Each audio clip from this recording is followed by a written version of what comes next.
política, o dia que a gente compreender isso, nós não vamos ter mais do que 3 ou 4 partidos políticos. Porque não precisa. Seria o suficiente.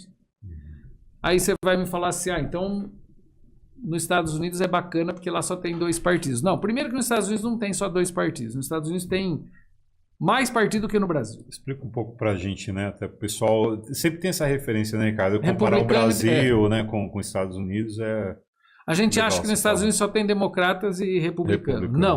Nos Estados Unidos tem Partido Comunista. As pessoas falam, mas tem partido. Os Estados Unidos é um país, né, que ele tem algumas coisas que são singulares, né? Os caras são capazes de montar o partido dos cachorros, por exemplo. Não estou dizendo que tem, mas só para você ter uma ideia. Então tem muito partido.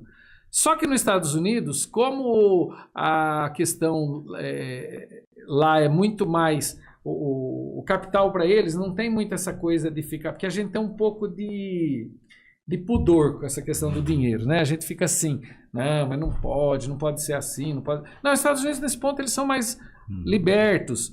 Tanto que lá o lobby é liberado. Você pode fazer. Aqui não pode. No Brasil é proibido, né? Mas existe.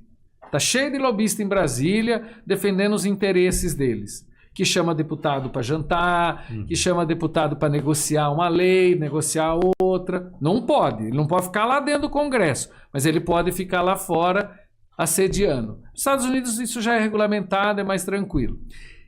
E lá, os 2 grandes partidos que têm uma força são os democratas e os republicanos. Por isso que fica parecendo que só tem os dois. Mas, por exemplo, se eu não me engano, nessa eleição agora do Biden com o Trump, tem um terceiro candidato a presidente lá.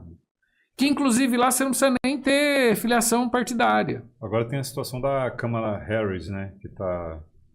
Agora tá ela direto com o Trump agora, no caso. Né? Mas ali ela é do Democratas. E o Trump e o republicano. Mas você tem um terceiro candidato, mas não aparece. Porque, de algum modo, até porque o voto nos Estados Unidos é muito diferente, né? Sim. No começo eu ficava assim, mas como é que pode? Por exemplo, o Al Gore fez mais votos que o George W. Bush. Mas ele perdeu a eleição. E eu era menino, eu ficava pensando, mas por que como que pode? A maioria não venceu. Se a maioria votou nele, por que...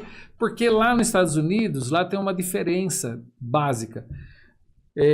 Lá o voto é feito por estado. E cada estado tem um peso. Então, por exemplo, a Califórnia, que é o estado que tem o maior número da população e tal, ela elege o maior número de delegados. Então, nos Estados Unidos, cada estado tem uma quantidade de delegado. E aí, quando faz a eleição, o povo vai e vota. Aí quem ganhou no estado tal? Ganhou o fulano. Então, os delegados, aquele estado tem direito a 10 delegados, aqueles 10 delegados vai ficar para o cara que ganhou. No outro estado, quem ganhou foi o outro. Então, os delegados... E aí soma pelo número de delegados. E aí sai o resultado. Por isso que, às vezes, pode acontecer do sujeito ter feito mais voto popular, mas no cômputo geral, quando somos delegados, ele não conseguiu ganhar. Porque o outro conseguiu ter mais delegados do que o outro. E isso é o que... É por isso que lá a eleição dá um pouco essa diferença. Que do ponto de vista da representatividade, digamos assim, alguns vão discutir que isso é bom, não é? É um modelo, né? A democracia, ela cabe vários modelos. O importante é que isso seja acordado, discutido com a população. Tanto que a gente escuta muito assim, devia não ser obrigatório o voto no Brasil, né?